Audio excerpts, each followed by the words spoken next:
All right, you guys, we should have some good notes right now in Unit 5 going with ratios and proportions, how to solve, steps to solving proportions. This right here is really important. Unit rate is what we were leaving last week with, solving proportions. And then I want to go to, I want to show you one more thing that we can do when we're using proportions. And I'm going to kind of incorporate both notes into one so that we get it all together. What we're going to be doing this week is scale factor and equivalent fractions. They kind of go hand in hand, but I'm going to start with scale factor. Scale factor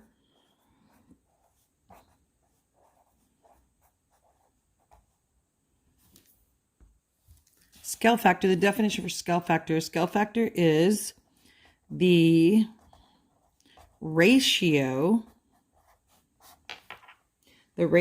between corresponding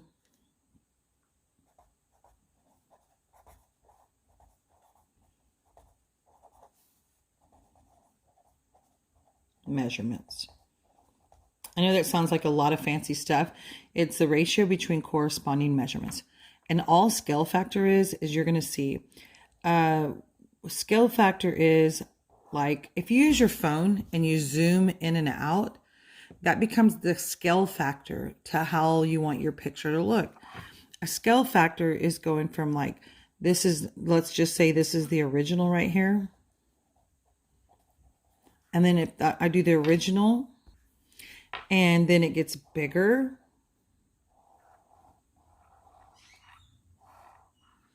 Then this is called, from going here to here, this is called enlarging.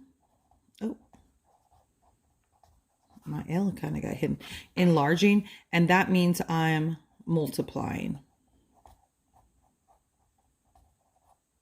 If I go from my original and my new one gets smaller, that means I'm going from here to here. This is called reduction.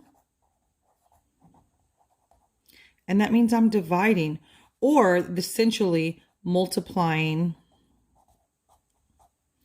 by something less than 1. And this is multiplying by something bigger or greater than 1. Okay. So let's say my original from here to here is 3 centimeters. Okay. And I'm going to enlarge it by a scale of times 3. So basically I'm going to make it 3 times bigger. So that means my circle would get bigger, and this would be 9, because 3 times 3 is 9. I could also write this as 1 to 3. That means my original got 3 times bigger. Now, if I get smaller and I reduce it, and I'll say, so I know it has to be multiplied by something less than 1. I'm going to say 1/3. 1/3. So the new one is going to be 1/3 of the original size. So if I say 3 times 1/3, I'm going to get a 1 centimeter. And that ratio would be 3 to 1. Because this was, to make this size, I would have to multiply it by 3. But I'm going this way and I'm reducing it. That's all we're doing, guys.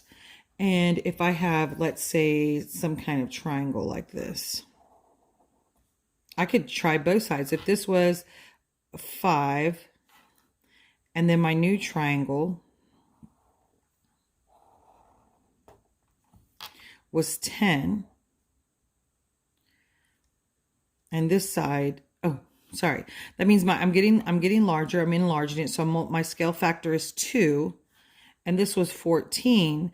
I could figure out what this number was because I go, oh, look, 5 times 2 is 10. So this number times 2 is 14. 14 divided by 2 is 7.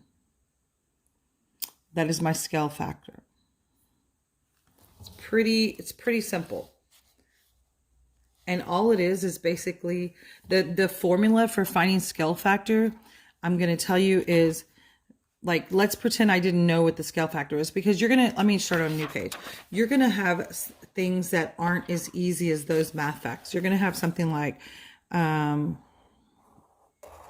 let's just pretend here. Let's pretend I have 3 and this is 7. And this is 4. And I don't know what this side is.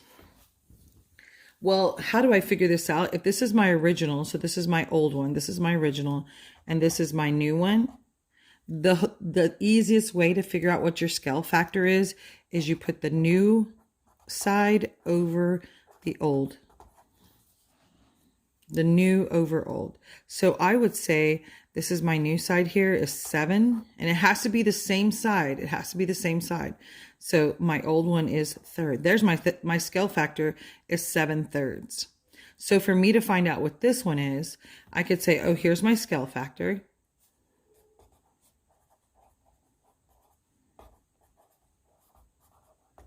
And I would multiply 4 times 7/3.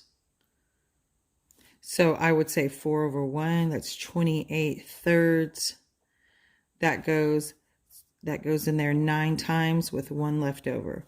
So this side right here would be 9 1/3. So this is what you need to know right now for scale factor. You need to know this right here is how you find scale factor.